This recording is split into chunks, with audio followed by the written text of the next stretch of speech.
If Los Baños is known for hot springs, Santa Maria should be known for camping. That's the goal of Santa Maria Mayor Cindy Carolino.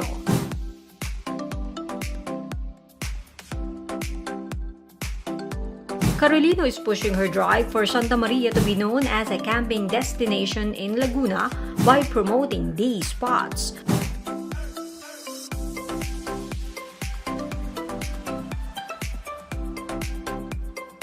The Lady Mayor recommends the Batis ng Kalikasan in Barangay Kalangay.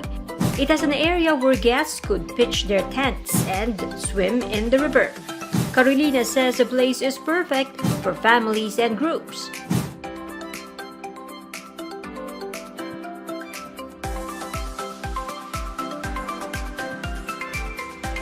She also showed another camping site on Facebook. The site is located in Barangay Cueva.